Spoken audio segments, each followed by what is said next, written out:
The air in the Lucky Drop bar was thick, with the scent of cinnamon rot and desperate ambition. Zadric's orbital exchange hub hummed with the chaotic energy of 1,000 different species, all searching for something: a deal, a fix, an escape. Shaw nursed his glass of Vichy amber, watching the golden liquid catch the light of the neon signage flickering overhead. The expensive drink remained untouched, a small rebellion against his current circumstances. Once, Shaw had been respected, an art authenticator whose opinion could make or break careers, whose signature could transform a worthless canvas into a fortune. Now he was just another smuggler, hiding in the shadowy corners of orbital hubs, trading whatever wasn't nailed down for enough credits to keep his ship flying. The Skylark wasn't much, but she was his, a patched-up vessel with mismatched hull plates and temperamental life support. But she flew, and these days, that was enough. Shaw's fingers traced the rim of his glass, remembering the feel of brushstrokes beneath his fingertips, the subtle tells of a forged masterpiece.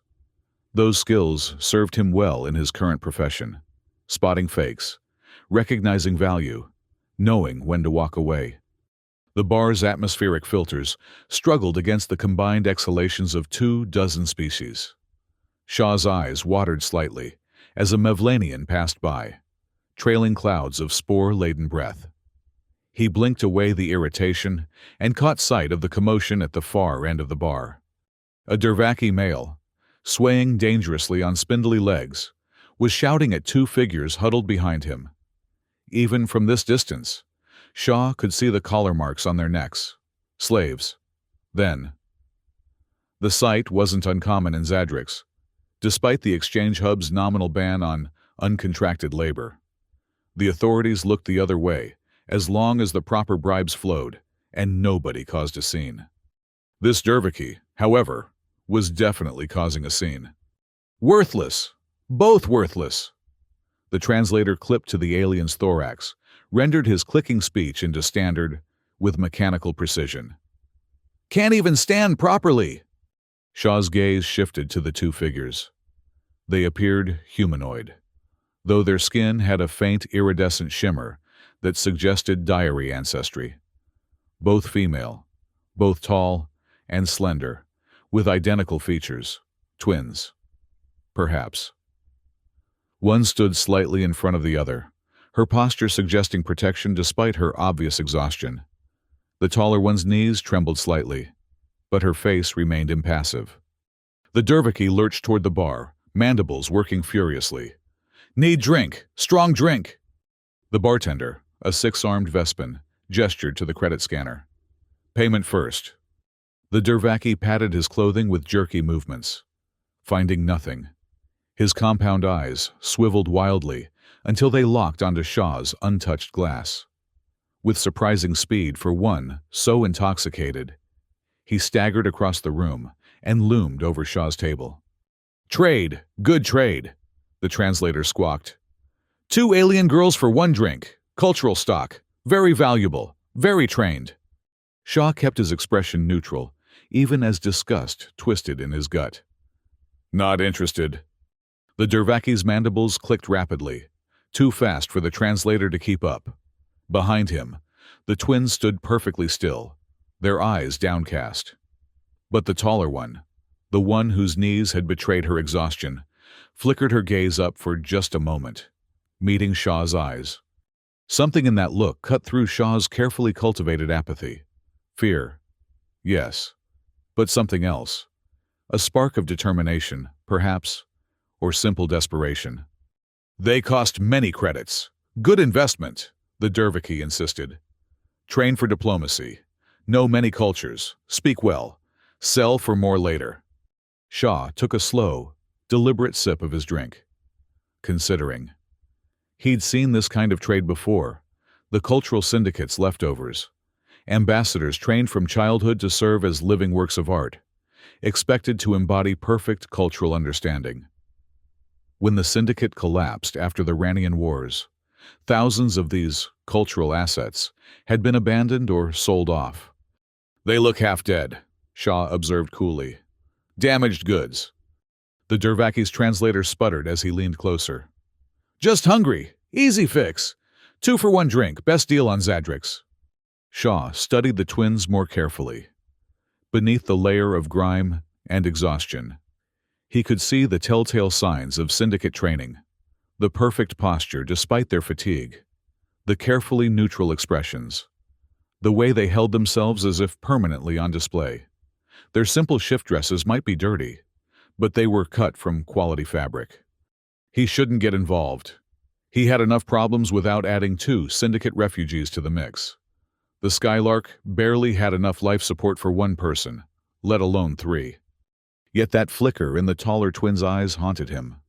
Fine, Shaw said abruptly, pushing his glass across the table. Take it and go. The Dervaki's compound eyes gleamed with triumph as his mandibles seized the glass. With remarkable speed, he drained the expensive liquor, slammed down the empty container, and lurched toward the exit without another word, leaving the twins standing by Shaw's table. For a long moment, nobody moved.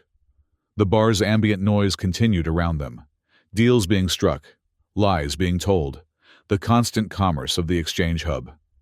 The twins remained perfectly still, waiting. Shaw sighed and gestured to the empty seats. Sit before you fall down. The twins exchanged a glance so subtle it was barely perceptible. Then, with synchronized grace, they slid into the booth across from Shaw. Names, he asked gruffly.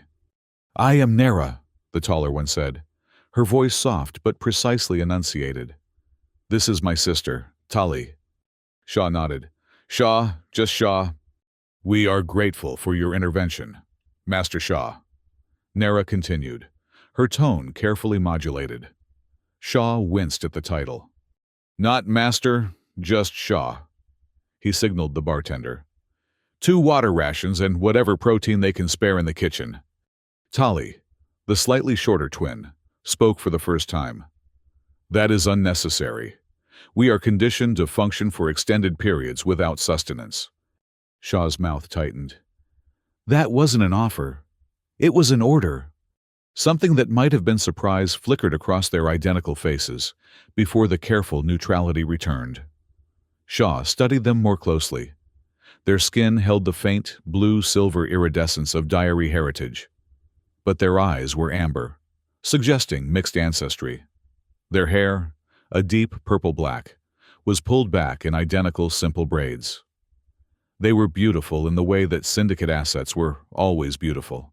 Deliberately, artificially, like living dolls. The bartender delivered 2 containers of water and a plate of unidentifiable protein cubes. The twins didn't move to take them. Eat, Shaw said, pushing the plate toward them. Drink. I'm not carrying you to my ship. Again, that nearly imperceptible exchange of glances. Then, with perfect synchronization, they each took a water container and a small protein cube. Thank you, Master, Tali began. Shaw, he corrected firmly. Just Shaw. Shaw, Nera amended, her voice carefully neutral. May we inquire as to your intentions regarding our placement? Shaw grimaced. Translation. What did he plan to do with his newly acquired slaves? I'm getting you off the station, he said flatly. After that, you're free to go wherever you want. Both twins froze, protein cubes halfway to their mouths. Free? Tali's voice held the barest tremor. Shaw nodded curtly. Free. I don't keep slaves. But you purchased us, Nera said, her brow furrowing slightly. The first real expression Shaw had seen on her face. I bought you a way out, Shaw corrected. There's a difference. The twins exchanged another of those subtle glances. Something unspoken passing between them. Where would we go? Tali asked finally, her voice smaller than before. Shaw hadn't thought that far ahead. Anywhere that's not here? You have somewhere specific in mind? Both twins shook their heads in perfect unison. Then we'll figure it out. Shaw checked the time display on his wrist communicator. Finish eating. We need to move before your former owner sobers up enough to regret his trade. The twins consumed their meager meal with careful precision. Not a crumb wasted, not a drop spilled. Shaw watched them with growing unease. They moved like machines, programmed for efficiency and grace. What kind of training had done this to them? When they finished, Shaw stood. "Stay close. Don't speak to anyone." He led them through the crowded corridors of the exchange hub, keeping to the shadows where possible. The twins followed silently, matching his pace with eerie precision. Shaw noticed how other travelers gave them a wide berth. Something about the twins' perfect synchronicity unsettled even the hardened denizens of Zadrix. The docking bay where he'd left the Skylark was mercifully quiet. Shaw punched in the access code, and the airlock hissed open. "In," he ordered, glancing nervously over his shoulder. The twins obeyed without hesitation, ducking through the narrow opening into the cramped interior of his ship. Shaw followed, sealing the airlock behind them. The familiar smell of recycled air, machine oil, and the faint metallic tang of patch welds welcomed him home. He made his way to the cockpit, aware of the twins standing motionless in the small cargo area, waiting for instructions like well-programmed droids. "Strap in somewhere," he called over his shoulder as he dropped into the pilot's seat. "Takeoff might be rough." Through the view screen, he could see dock security beginning their rounds. He needed to get moving before anyone took too close an interest in his new passengers. Shaw's fingers danced across the controls, bypassing the lengthy startup sequence in favor of a quicker, if riskier, power-up. The Skylark's engines rumbled to life, vibrating through the deck plates.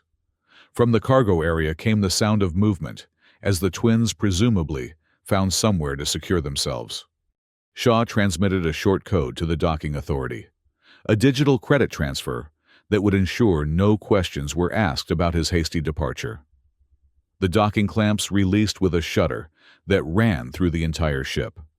"Hang on," he muttered, more to himself than his passengers. With practiced ease, he guided the Skylark out of the docking bay and into the star-speckled void beyond Zadrix's orbital exchange hub. Only when they were safely away, the station dwindling to a bright speck among the stars, did Shaw engage the autopilot and swivel his chair to face the cargo area. The twins had found the fold-down jump seats near the airlock and strapped themselves in with perfect precision. They sat with identical posture, hands folded in their laps, eyes forward, waiting. Shaw sighed. "You can unstrap now. We're clear." They complied in unison, standing with that same unsettling grace. "So," Shaw said, suddenly uncertain. He hadn't planned beyond getting them off the station. "The Skylark isn't much, but you're welcome to stay until we figure out where you want to go." "We have no destination preference," Nara replied smoothly. "We will accept whatever placement you deem appropriate." Shaw frowned. "It's not about what I deem appropriate. It's about what you want." The twins exchanged another of those silent glances. "We were not trained to want," Tali said finally, her voice soft but precise. Something cold settled in Shaw's stomach. He'd heard rumors about the Cultural Syndicate's training methods. But this. "Everyone wants something," he insisted. "Food? Safety? A place to sleep?" "We require minimal sustenance and can rest standing if necessary," Nara responded promptly. "We are trained to adapt to any environment." Shaw rubbed his face, suddenly tired. "Look, I've got one cabin. It's small, but it has a bunk. You two take that. I'll sleep in the pilot's chair. There's a cleansing unit if you want to wash up. Food dispenser only makes basic nutrient paste, but it's edible." The twins nodded in perfect synchronization. "Thank you, Shaw," Nara said, her voice carefully modulated. "We will endeavor to be useful during our time aboard." "You don't need to be useful," Shaw said sharply. "You just need to figure out where you want to go next." Again, that subtle exchange of glances. "We understand," Tali said, though her tone suggested she didn't understand at all. Shaw sighed again. "The cabin's through there." He pointed to a narrow doorway. "Get some rest. We'll talk more later." The twins moved with fluid grace toward the indicated doorway, disappearing into the small cabin beyond. Shaw turned back to the controls, setting a random course away from Zadrix. He needed time to think, to figure out what to do with two traumatized syndicate assets who didn't even understand the concept of freedom. He'd helped them escape one form of slavery, but he suspected the harder chains to break would be the ones in their minds. Hours later, Shaw jerked awake at the sound of movement in the galley. His hand instinctively went to the blaster strapped to his thigh before he remembered his passengers, rubbing sleep from his eyes. He rose from the pilot's chair and made his way toward the noise. He found the twins standing before the food dispenser, examining it with careful attention.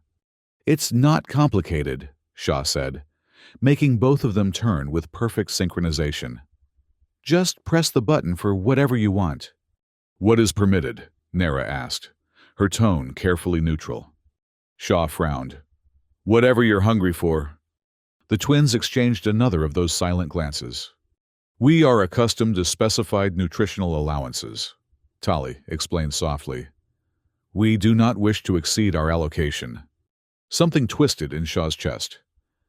"There's no allocation. Eat what you want, when you want it." The twins stared at him as if he'd suggested they could breathe in vacuum. "The dispenser's not great," Shaw continued, moving past them to demonstrate. "But it has about 20 different options. This one's not bad." He pressed a button, and the machine hummed briefly before dispensing a bowl of steaming noodles and broth. The twins watched the process with intense focus. "You try," Shaw said, stepping back with the bowl in his hands. After a moment's hesitation, Nara stepped forward and cautiously pressed the same button Shaw had used. The machine whirred again, producing an identical bowl. "Good," Shaw nodded. "Tali?" The shorter twin approached the dispenser more tentatively. Her finger hovered over the same button Nara had pressed, before suddenly shifting to a different option. The machine dispensed a bowl of what appeared to be grain porridge, with pieces of synthetic protein. Something that might have been surprise flickered across Nara's face, before her expression returned to careful neutrality. Shaw, however, caught the moment and felt a small spark of satisfaction. A choice. Tiny. Inconsequential. But a choice nonetheless. "Let's eat," he said, gesturing to the small folding table attached to the galley wall. The twins waited for him to sit first before taking their places. Backs straight. Movements perfectly coordinated despite their different meal choices. Shaw slurped his noodles without ceremony. The twins observed him for a moment before beginning to eat with delicate precision. "Did you rest?" Shaw asked between bites. "Yes, Shaw," Nara answered. "The accommodations are more than adequate." Shaw grunted. The cabin was barely large enough for one person, let alone two. "We'll work out something better if you're staying longer." "How long will our transit be?" Tali asked, her voice carefully modulated. Shaw shrugged. "Depends where we're going. I don't have a destination set yet." The twins exchanged another glance. "You have no commission awaiting completion?" Nara inquired, her brow furrowing slightly. "No current jobs," Shaw confirmed. "I was at Zadrix looking for work, but nothing panned out." "Then our presence is causing you financial hardship," Tali concluded. Shaw waved a dismissive hand. "I've got enough credits to keep flying for a while. Don't worry about it." "We could be sold at the next port," Nara suggested, her tone as casual as if discussing the weather. "Cultural assets still hold value in certain markets." Shaw choked on his noodles. After a moment of coughing, he fixed them with a hard stare. "Nobody's selling anyone. I told you. You're free now." "Freedom is an abstract concept with little practical application in our situation," Tully said quietly. "We possess no resources, no connections, and skills that are primarily valued in contexts of servitude." Shaw couldn't argue with her assessment, but the calm acceptance in her voice disturbed him deeply. "Look," he said finally, setting down his spoon. "I don't have all the answers, but I know that selling you isn't one of them. We'll figure something out." The twins studied him with identical amber gazes, their expressions unreadable. "Why did you purchase us?" Nera asked suddenly. Shaw shifted uncomfortably. "I didn't like the way that Dervaki was treating you." "There are many slaves treated worse on Zadrix," Tali pointed out. "Did you purchase all of them as well?" "No," Shaw admitted. "I didn't." "Then why us?" Nera pressed, a faint crease appearing between her brows, another tiny break in her perfect composure. Shaw considered lying, but decided against it. "I don't know.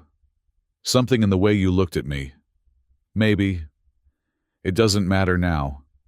"It matters to us," Tali said softly. Shaw met their identical gazes, seeing for the first time a genuine curiosity behind their careful masks. "I used to be somebody important," he said finally. "An art authenticator for the Galactic Heritage Foundation. My opinion could make or break careers, determine whether pieces were worth millions or nothing at all." He looked down at his hands, remembering. "Then I authenticated a piece that turned out to be a forgery. A good one, but still fake. By the time it was discovered, the piece had been sold for a fortune, and my reputation was ruined." "A simple error," Nera observed. Shaw's mouth twisted. "Not so simple. I knew it was a forgery." The twins' perfect composure slipped, twin expressions of surprise flickering across their faces. "The artist was a friend," Shaw continued, not meeting their eyes. "He was dying, needed credits for medical treatment. I thought, one small lie. What would it hurt? But it did hurt. People trusted me, and I betrayed that trust." "You were attempting to help someone in need," Tali said carefully. Shaw shrugged. "Doesn't change what I did. After that, no reputable gallery would hire me. Eventually, I fell in with some smugglers who needed someone who could spot fakes. One thing led to another, and here I am." He gestured to the cramped confines of the Skylark. "So, maybe I helped you because I'm trying to balance the scales. Or maybe I just didn't like seeing someone else being controlled. I don't know." The twins were silent for a long moment, processing his confession. "Thank you for your honesty," Nera said finally, "and for your assistance, regardless of motivation." Shaw nodded uncomfortably. "Finish eating. We should all get some rest." The twins complied, but Shaw noticed that Tali actually finished her entire bowl. Another small choice, another tiny step toward autonomy. Later, as Shaw settled into the pilot's chair for another uncomfortable night, he heard soft voices from the cabin, the twins speaking to each other, too quietly for him to make out the words. He smiled slightly. They were talking, not just responding to orders or questions, but actually conversing with each other. It wasn't much, but it was a start. Days passed in the confines of the Skylark. Shaw maintained a random course through the less traveled regions of the sector, avoiding major trade routes and patrol zones. The twins gradually began to show small signs of individuality. Nera preferred spicier food options, while Tali developed a fondness for sweet synthetic fruits. They still moved with that unsettling synchronicity, still maintained perfect posture, and spoke with careful precision. But tiny cracks were appearing in their conditioning. On the fifth day, Shaw entered the galley to find Tali barefoot, her regulation shoes placed neatly beside the table. She immediately tensed upon seeing him. "I apologize for the impropriety." "It's fine," Shaw interrupted. "Your feet, your choice." Tali relaxed fractionally, though her expression remained guarded. "The deck plates provide interesting sensory input." Shaw nodded, understanding. After a lifetime of regulated experiences, even the feel of cold metal against bare feet was a novel sensation. Later that same day, he found Nera in the cockpit, staring out at the stars with an intensity that suggested she was seeing them for the first time. "Beautiful, aren't they?" Shaw said, sliding into the pilot's chair. Nera startled slightly, but quickly recovered her composure. "Yes, I have studied astronomical phenomena extensively, but direct observation is different. Theory versus experience, Shaw agreed. No contest which is better. We were permitted to observe stars only during specific training modules, Nera said softly. Appreciation of natural beauty was considered a distraction from our primary function. Shaw's hands tightened on the armrests of his chair. What exactly was your primary function? Nera's gaze remained fixed on the starfield. We were intended to serve as cultural liaisons for high-ranking officials. Living artwork, essentially. Embodiments of perfect cultural understanding and aesthetic harmony. And if you failed to embody perfect harmony? Shaw asked, though he suspected he knew the answer. Reconditioning, Nera replied, her voice carefully neutral. Tali required reconditioning more frequently than I did. She has always been less adaptable. You protected her, Shaw guessed. Nera's perfect posture faltered slightly. As much as possible. Twins are rare in the Syndicate's inventory. Our value was in our matched set presentation. I learned to anticipate problems before they occurred. You're good at that, Shaw observed. Anticipating. I was trained to read micro-expressions across 17 different species, Nera said without pride. It is a useful skill. And now, Shaw asked carefully, what do you want to do with that skill? Nera finally turned from the stars to look at him. I don't know, she admitted, and for the first time, her voice held a genuine uncertainty that broke through her careful conditioning. I don't know what I want. Shaw nodded. That's okay. You've got time to figure it out. On the 7th day, Shaw was awakened from a light doze in the pilot's chair by an alarm. The proximity sensors were blaring. Another ship, approaching fast. He scrambled to the controls, checking the scanners. The vessel was small, fast, and running with minimal power signatures. A stealth approach. Not good. What's happening? Nera appeared in the cockpit doorway, Tali close behind her. Trouble, Shaw said grimly, his hands flying over the controls. Someone's found us. The Derviki? Tali asked, her voice tight. Shaw shook his head. Too sophisticated. This is a professional operation. He activated the ship's meager defensive systems. Get to the escape pod. It's behind the panel in the cargo area. The twins didn't move. Go! Shaw barked, as the scanner showed the approaching vessel preparing to lock on. There is only one escape pod, Nera observed calmly. It will not accommodate 3 people. It's not for me, Shaw said, not looking away from the controls. It's for you two. I'll hold them off. Buy you time. Unacceptable, Tali said firmly. Shaw glanced up in surprise at the authority in her voice. We will not leave you to face danger alone, Nera added, moving to the co-pilot's seat with fluid grace. What defensive capabilities does this vessel possess? Shaw stared at her for a moment before answering. Not much. 1 pulse cannon, minimal shields. Tali moved to stand behind them. I was trained in basic ship operations before specialization. What assistance can I provide? Before Shaw could respond, the ship shuddered violently.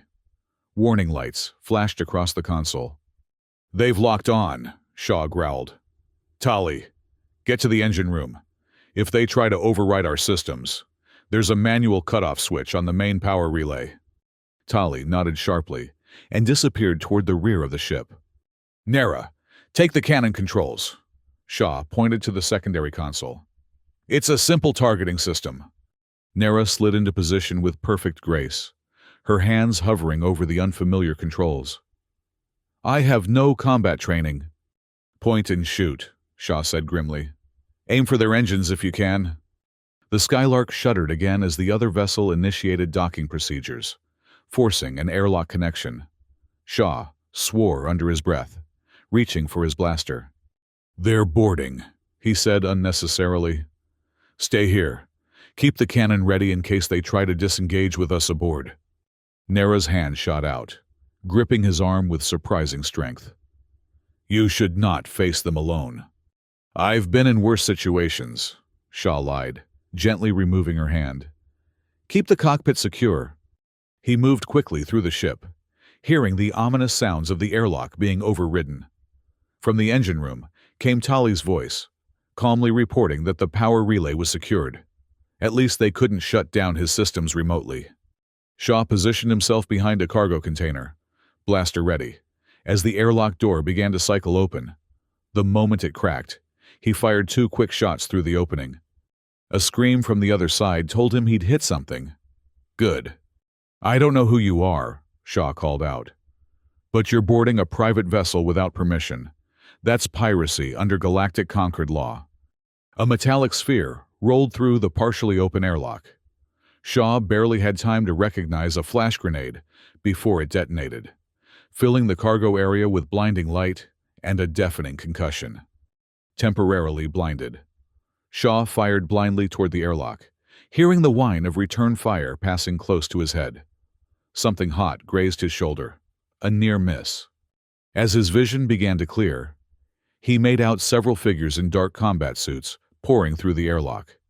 Professional mercenaries, not pirates. Someone had spent serious money to find them. Shaw ducked behind the container as energy bolts peppered his position. He was outnumbered and outgunned. Not good odds. "Surrender the diary, twins," a mechanically filtered voice commanded. "We have no quarrel with you otherwise." "No deal," Shaw called back, risking a quick glance around the edge of the container. He counted 5 attackers, all heavily armed. "They are stolen property," the voice continued. "Their owner wants them returned." Shaw's jaw tightened. "They're not property. They're people." The only response was another barrage of energy bolts, forcing Shaw back into cover. He needed a plan, fast. From the cockpit came the sudden whine of the pulse cannon charging. Nara, providing a distraction. Smart girl. Taking advantage of the mercenaries' momentary confusion, Shaw rolled to a new position, firing as he moved. His shots caught one attacker in the leg, sending them sprawling. The ship lurched suddenly. Tali must have accessed the maneuvering thrusters from the engine room. The unexpected movement threw the boarding party off balance, giving Shaw another opening. He fired rapidly, forcing the mercenaries back toward the airlock. If he could just get them off his ship? Pain exploded in his side as an energy bolt found its mark. Shaw gasped, stumbling back against the bulkhead. Warm wetness spread across his abdomen. A bad hit. Through blurring vision, he saw the mercenaries regrouping, pressing their advantage. He raised his blaster with an effort, determined to keep fighting. Another shot caught him in the shoulder, spinning him around. Shaw collapsed to his knees, his weapon clattering to the deck. The metallic taste of blood filled his mouth as he struggled to remain conscious. "Target is down," one of the mercenaries reported. "Proceed to capture the assets." "No." Shaw tried to reach for his fallen blaster, but his arm wouldn't respond properly. He couldn't let them take the twins. Not after everything. A scream of rage tore through the cargo hold. A sound so primal, so full of emotion that it momentarily froze everyone in place. Shaw looked up to see Tali, standing in the doorway to the engine room.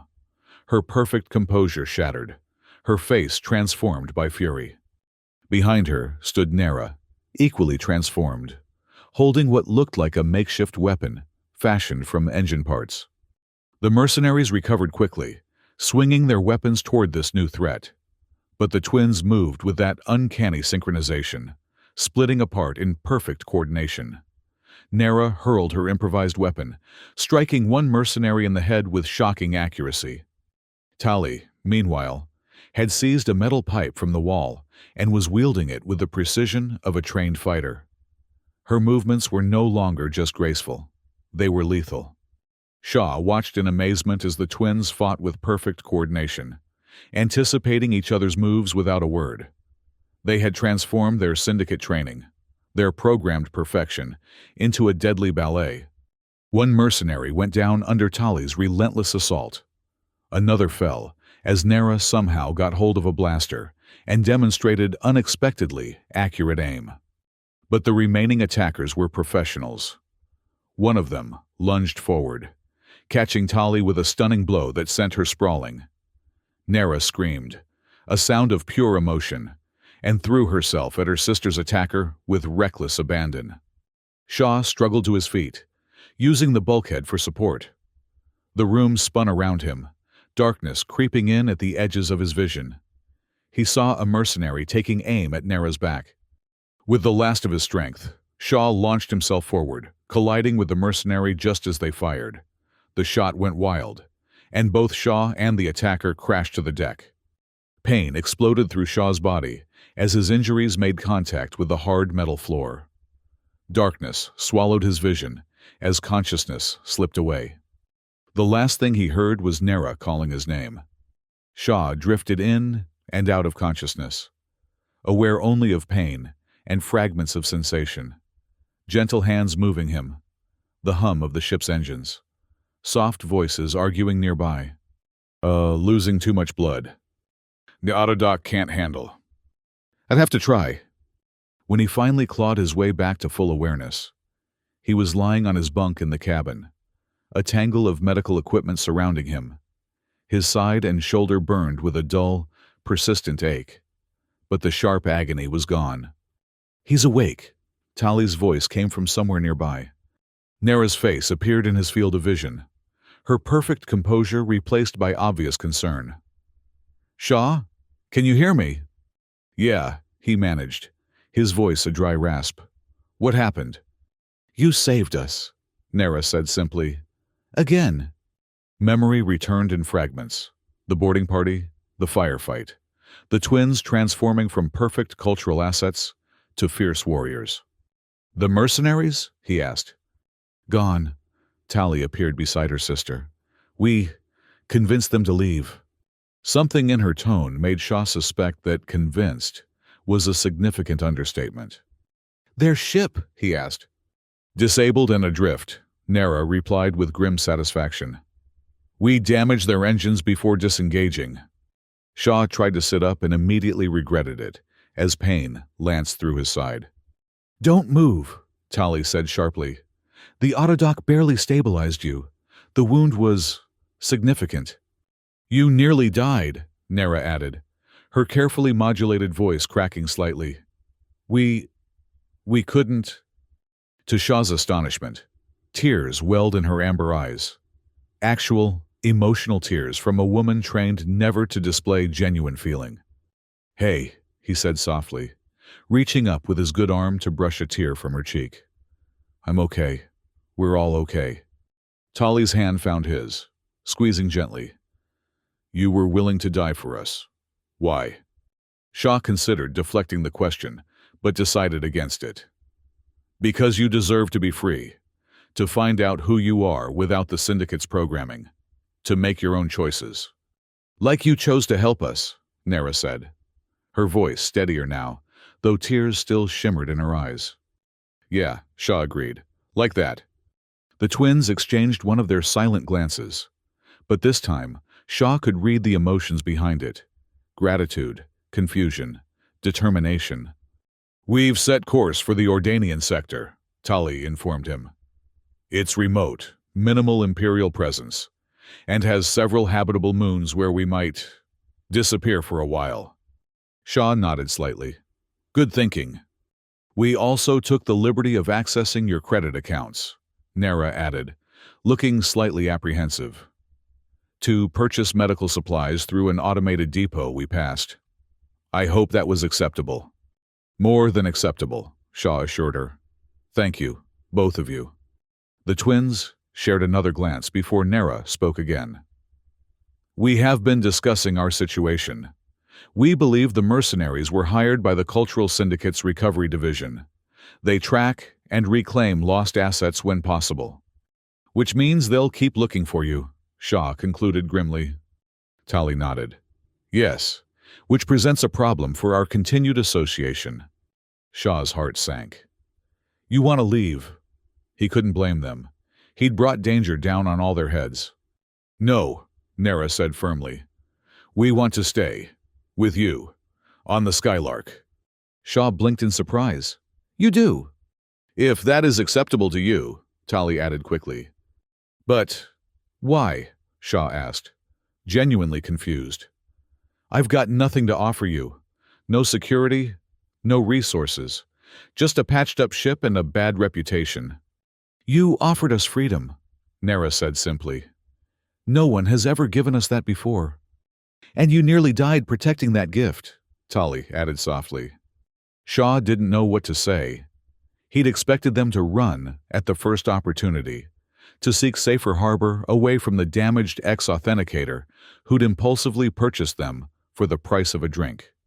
We believe we could be useful, Nara continued hesitantly. We have extensive training in multiple cultural contexts, languages, negotiation techniques. Stop, Shaw interrupted gently. I don't want you to stay because you're useful. That's just another kind of servitude. The twins fell silent, clearly uncertain how to proceed. If you want to stay, Shaw continued carefully, it should be because it's what you want, not because you think you owe me something or because you can be useful. What if we don't know what we want yet? Tali asked, her voice barely above a whisper. What if all we know is that we feel safer with you than without you? Then that's enough, Shaw said simply. Stay until you figure it out. The Skylark isn't much, but she's home, and there's room for 3. Relief washed over the twins' identical faces, another genuine emotion breaking through their careful masks. Thank you, Nara said softly. But there's going to be trouble, Shaw warned them. The syndicate won't give up easily, and I'm not exactly popular in certain circles myself. We can handle trouble, Tali said with surprising firmness. We proved that today. Shaw couldn't argue with that. The memory of the twins fighting with that lethal precision was still fresh in his mind. Get some rest, Nara instructed, adjusting the autodock settings. We'll reach the Ordanian sector in approximately 26 hours. As they turned to leave, Shaw called after them. Hey, what did you mean before, about the ship? The twins paused in the doorway. You called her the Skylark, Shaw pointed out. I never told you her name. A faint smile, an actual, genuine smile, curved Nara's lips. We saw it on the registration document when we were accessing the navigation systems. It's a good name. Strong but graceful, Tali added, with a small smile of her own. Like her captain. They slipped out of the cabin, leaving Shaw to process the fact that the twins had just paid him a compliment. Not because they were programmed to please, but because they actually meant it. Progress, he thought, as the autodock sedatives pulled him back toward sleep. Small steps, but definitely progress. The Ordanian sector proved to be exactly what they needed. Remote, sparsely populated, and largely ignored by the galactic authorities. Shaw guided the Skylark to a small jungle moon, orbiting the gas giant Ordanian Prime, finding an isolated clearing near a freshwater lake to land. His injuries healed slowly, aided by the twins' unexpected but remarkably effective medical knowledge. Apparently, the syndicate had included basic medical training in their curriculum. Assets must be able to maintain their value, Tali had explained with distaste. In the weeks that followed, they established a simple routine. Shaw worked on repairing and improving the Skylark, using parts salvaged from a long-abandoned settlement they discovered nearby. The twins explored their new environment with growing enthusiasm, documenting plant species and testing which ones might be edible or useful. To Shaw's continued amazement, they blossomed in this freedom. Nara revealed an aptitude for engineering, often joining Shaw in his repair work, learning the ship's systems with remarkable speed.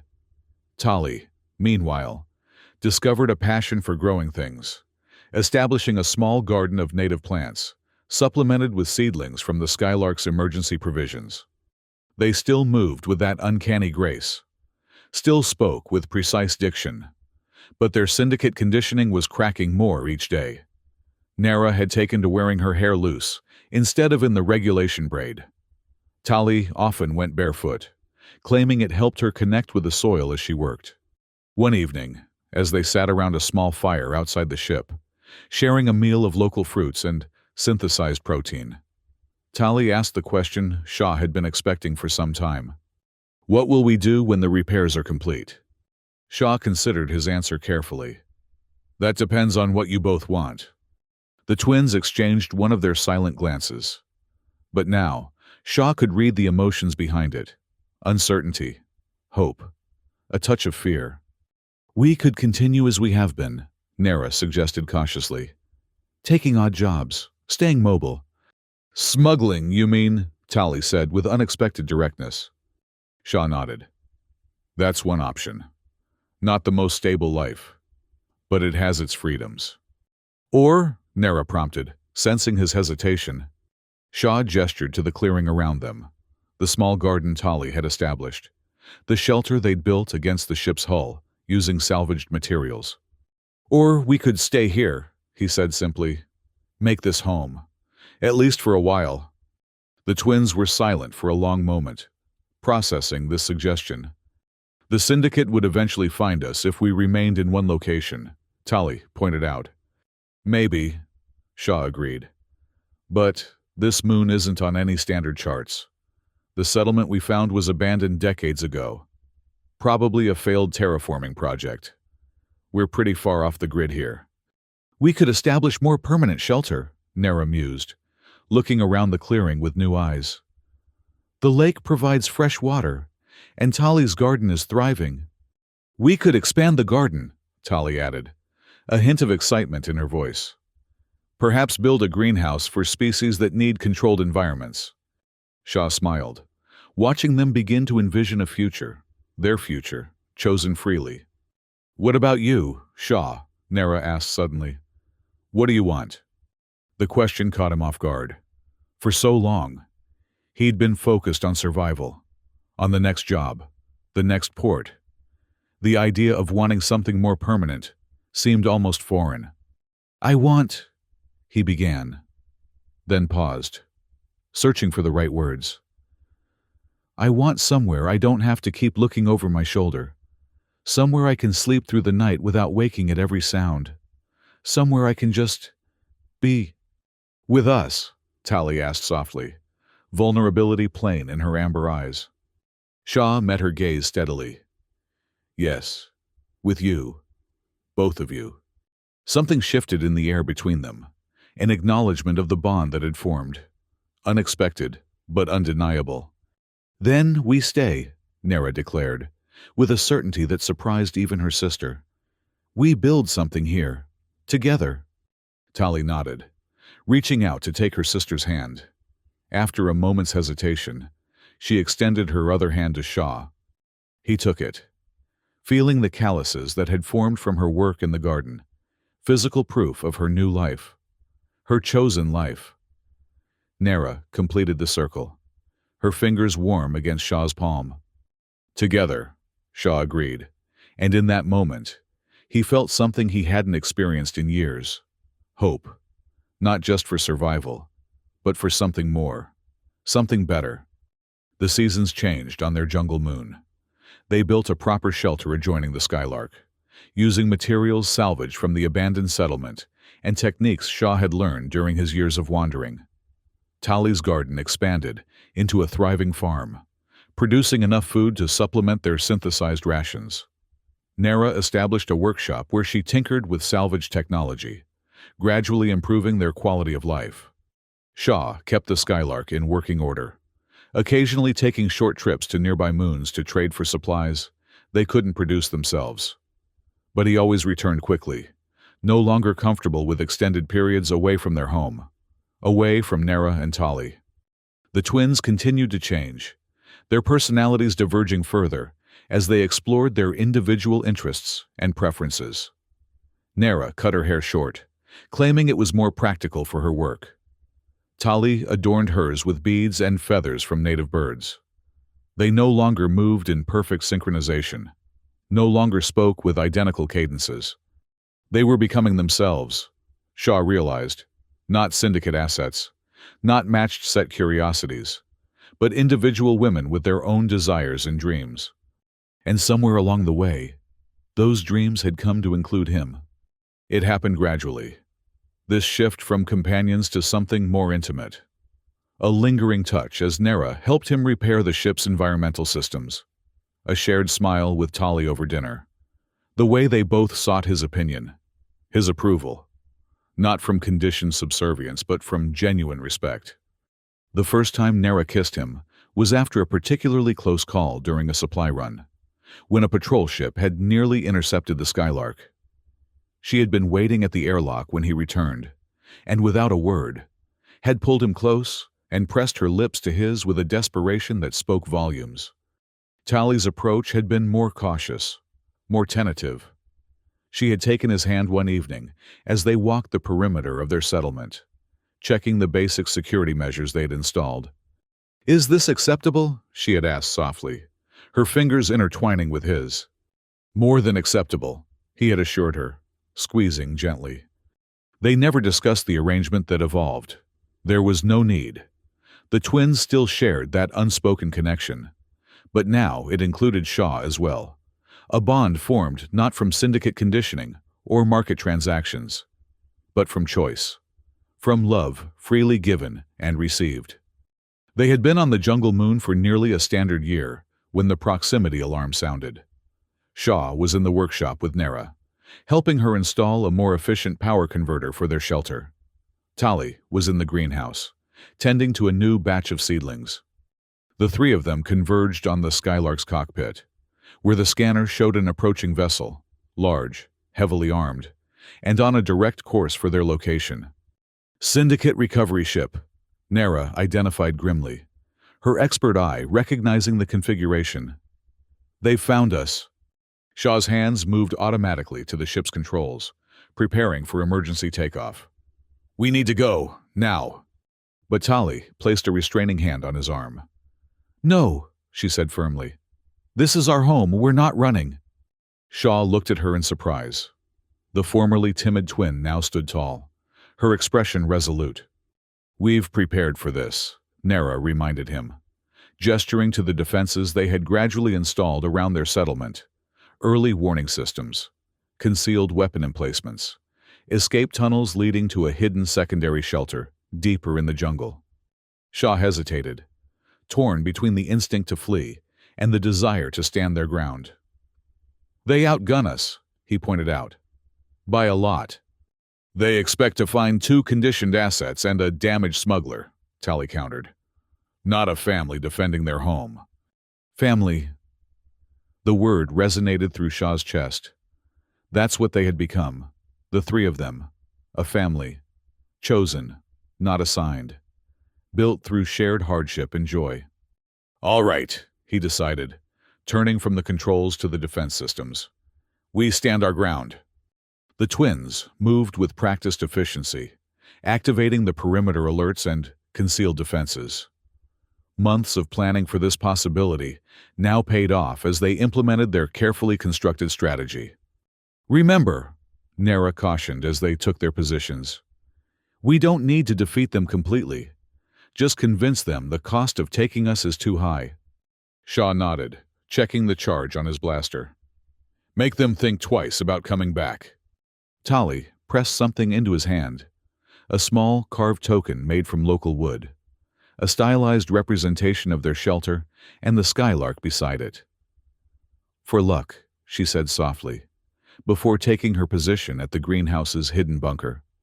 The syndicate ship landed a kilometer away, close enough to reach them quickly, but far enough to avoid immediate detection if anyone else happened to be scanning the moon.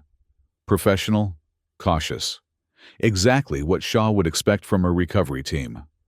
Through their surveillance system, they watched as a squad of armed personnel disembarked, led by a tall figure in the distinctive uniform of a syndicate reclamation officer. "They're sending 12, Nera reported from her position in the workshop bunker. "Standard recovery protocol. Overwhelming force but minimal personnel exposure. They'll split into 3 teams, Tali added, her voice calm in their communication system. "Surrounding pattern." "Let them come," Shaw said grimly, crouched in the Skylark's modified weapon bay. "We're ready." The recovery teams moved through the jungle with precision, but they weren't prepared for the defenses waiting for them. Motion-triggered sound disruptors disoriented the first team. Carefully concealed pit traps captured 2 members of the second. The third team, more cautious after hearing their comrades' distress calls, moved more slowly, directly into the area Tali had prepared, with native plants, whose pollen caused intense, temporary blindness. From his position, Shaw picked off the team leaders with stun charges, non-lethal, but extremely effective. Nara disabled their communication equipment with targeted electromagnetic pulses from devices she'd built specifically for this purpose. Tali, once the most reserved of the 3, proved the most ruthless strategist. Her knowledge of the local ecosystem had been weaponized with terrifying efficiency. The recovery teams found themselves facing not just armed resistance, but an environment that seemed to have turned against them. Swarms of harmless but disorienting insects, vines that appeared to reach for exposed skin, mud that hardened almost instantly around boots. Within an hour, the syndicate forces were in disarray, half their number incapacitated, the others confused and increasingly desperate. That's when Shaw activated the final part of their plan. The Skylark's engines roared to life, its weapon systems, considerably upgraded over the past year, locking onto the syndicate vessel. "This is Shaw," he transmitted on an open channel. "Former authenticator for the Galactic Heritage Foundation, current protector of Nara and Tali, formerly designated as Syndicate Cultural Assets, D773 and D774. There was a pause before a cultured voice responded. "This is Reclamation Officer Varnos. You are harboring stolen syndicate property. Surrender them immediately or face the consequences." "They're not property," Shaw replied calmly. "They're people, free people who have chosen their home and their family." "The syndicate has invested millions in their development," Varnos countered. "They represent irreplaceable cultural artifacts." To Shaw's surprise, Nara's voice joined the transmission. "We represent nothing but ourselves now. Reclamation Officer, we have built a life here. We have chosen freedom. And we will defend that freedom," Tali added, her voice steady and clear. "At any cost. You have already experienced a demonstration of our defensive capabilities," Shaw continued. "That was with non-lethal measures. Return to your vessel, leave this moon, and inform the syndicate that assets D773 and D774 are no longer available for recovery." A long silence followed. "The syndicate does not abandon valuable property," Varnos finally responded, though Shaw detected a note of uncertainty in his voice. "Then the syndicate should prepare to lose more recovery teams," Nara said coldly. "Because we will never surrender. Not to you. Not to anyone." Another pause, longer this time. "Additionally," Shaw added, "I've just transmitted a complete record of this encounter, including your attempt to reclaim sentient beings against their will, to 3 different news outlets. The syndicate's practices regarding cultural assets might make for an interesting investigative report, don't you think?" A bold bluff. They had no such capability from their remote location, but the recovery officer couldn't know that.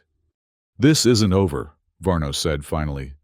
The syndicate is a dying institution clinging to outdated practices," Tali interrupted, a new authority in her voice. "Tell your superiors that the cost of recovering us will always be higher than our value. Economic reality. Officer Varnos. Nothing more." Through their surveillance, they watched as the syndicate teams retreated, carrying their incapacitated members. The ship departed within the hour, rising into the atmosphere with a roar that gradually faded to silence. They maintained their defensive positions until the vessel disappeared from their long-range scanners. Only then did they emerge, converging in the clearing outside their home. For a moment, they simply stood there, the reality of what they had accomplished slowly sinking in.